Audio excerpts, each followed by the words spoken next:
If you're a city dweller, then cars such as the Kia Picanto will have a big appeal. And that's why most manufacturers offer such cars. The brief is simple: offer as much space as possible while remaining good to drive and, crucially, cheap to buy and run. Competition is stiff though, coming from the likes of the Suzuki Celerio, Hyundai i10 and the trio of cars from the Volkswagen Audi group, the Volkswagen Up, Seat Me and Skoda Citigo. The previous generation Picanto failed to impress us, so let's hope the new one does a better job. If you're thinking of buying one, we could save you thousands. Go to our new car deal section on whatcar.com. First though, let's see how the current generation fares on the open road.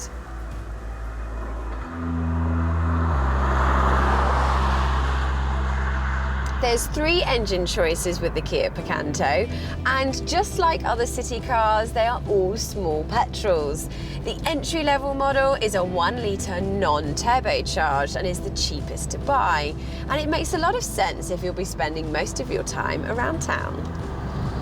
If you'll be venturing onto faster roads or motorways, then you'll appreciate the extra power from the 1.2-litre or the turbocharged 1-litre. It's the latter of the two that we recommend, thanks to its extra pulling power from low revs, which makes overtaking other traffic quite easy. Both the non-turbocharged 1-litre and 1.2-litre engines can send plenty of noise into the car if they're pushed hard, and whichever version of the Picanto you choose, there's plenty of road noise. In terms of transmission, there's a 4-speed automatic or a 5-speed manual, but we feel the manual makes more sense. The Picanto doesn't ride as smoothly as rivals from Hyundai or Volkswagen, but it does settle down at motorway speeds, and while it's not quite as fun to drive as the Up, that still makes it one of the better handling cars in this class, offering quick responses and turning eagerly into corners. Every Picanto, apart from the entry-level model, gets height-adjustable driver's seat, and the steering wheel adjusts for height but not reach, sadly. However, that said, you can still get a comfortable driving position. Thanks to the slim pillars, forward visibility is very good. However, that small rear screen does hamper the rear view visibility.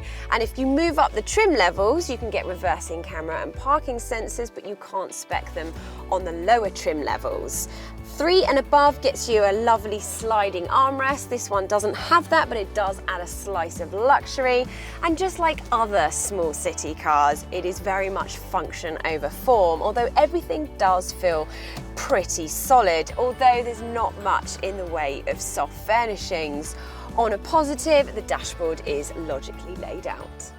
Go for a Picanto 1 or 2 and you get this 3.8-inch monochrome screen. We do have USB and your auxiliary in there, which is quite handy. And if you go for model 3 and above, you get a 7-inch touchscreen with sat-nav, Bluetooth, DAB, Apple CarPlay and Android Auto smartphone mirroring. And if you go for GTS line and above, you get wireless charging for your mobile phone. The screen itself is crisp and bright and easy to use, and you will have to take my word for that.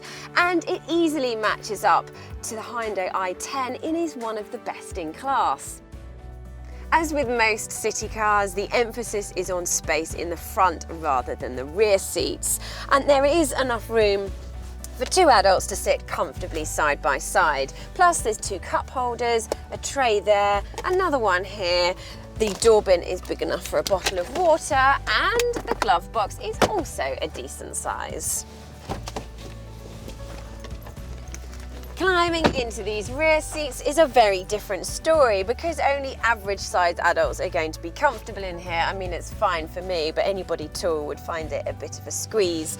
And if you would like to sit 3 adults side by side in the back, well, that's just a little bit too much. And there's a minuscule armrest and no door pockets. So what about the Picanto's boot? Well, it's actually one of the biggest in its class. It holds 2 shopping bags, or 1 large suitcase, or perhaps some bad weather attire. And The rear seats split and fold to create even more space, and if you go for GT line and above, you get a dual height floor so you can put your delicate items underneath.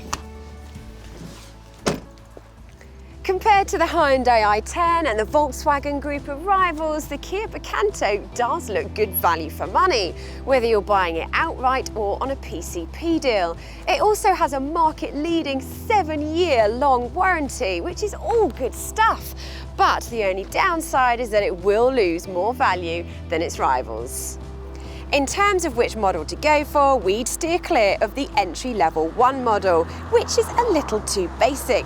We'd even gloss over the version 2 and put our money down on the 3 model, which gets you climate and cruise control, rear parking sensors, and a rear view camera, a 7-inch touchscreen infotainment system with sat-nav, and automatic emergency braking.